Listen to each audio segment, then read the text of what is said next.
Congress party CM Revanth రెడ్డిపై తీవ్ర విమర్శలు చేశారు నిజామాబాద్ ఎంపీ ధర్మపురి అరవింద్. రేవంత్ రెడ్డికి కాంగ్రెస్ పార్టీ కరెక్ట్ కాదని, ఆయన అందులో ఉంటే సరిగ్గా పనిచేయలేరన్నారు.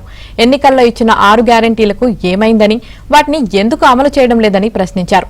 ఓటు బ్యాంకు రాజకీయాల కోసం కాంగ్రెస్ దేశాన్ని విచ్ఛిన్నం చేసిందని అరవింద్ ధ్వజమెత్తారు.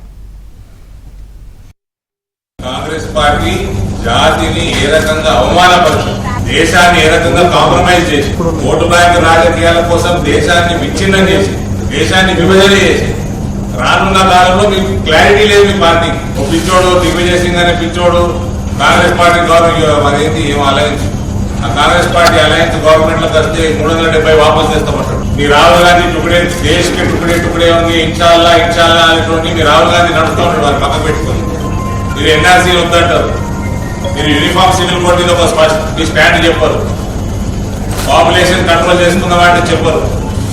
దేశాన్ని విభజించిన పార్టీ మీది, విభజించినాక 1975లో సెక్యులర్ పదం తీసుకొచ్చి పెట్టిన పార్టీ మీది రాజ్యాంగంలో.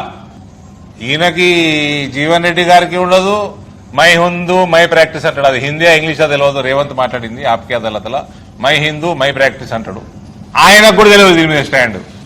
మీ 6 గ్యారెంటీలకు ఏం రోగం వచ్చింది? పక్షవాతం వచ్చిందా? ఏమైంది మీ 6 గ్యారెంటీలకి? 500 రూపాయలు ఎక్కువిస్తే ఏం పోతుండే మీది? మీ ప్రభుత్వాలు ఉన్నప్పుడు కంకణం కడితే మూతి పని రాలగొడుతుండే దుబాయ్లా. ఇలా కంకణం కడుతుండ్రు, బొట్టు పెడుతున్నారు, తిలకం పెడుతున్నారు, స్వామినారాయణ మందిరం పోతున్నారు, పూజలు యాగాలు చేస్తున్నారు. కాంగ్రెస్ పార్టీ అంటేనే కరప్షన్ కి అడ్డా, కమిషన్ గడ్డ. తిక్క స్టేట్మెంట్లు 370 వాపస్ తెస్తాము, 3 తలాక్ వాపస్ తెస్తాము, బంగ్లాదేశ్ రోహింగ్యాలకి పౌరసత్వం ఇస్తాము. పాకిస్తాన్ క్రియేట్ చేసిందే, నువ్వు క్రియేట్ ఎడ్యుకేషన్ క్రియేట్ చేయకపోతే యుద్ధమే కాకపోవు. నువ్వు పాకిస్తాన్ క్రియేట్ చేయకపోతే యుద్ధమే కాకపోవు కదా. వాళ్ళు ఏమన్నా దానికి ఆన్సర్ ఉంటుందండి. ఎందుకంటే ఈ దేశానికి తీవ్ర నష్టం చేసిందే కాంగ్రెస్ పార్టీ.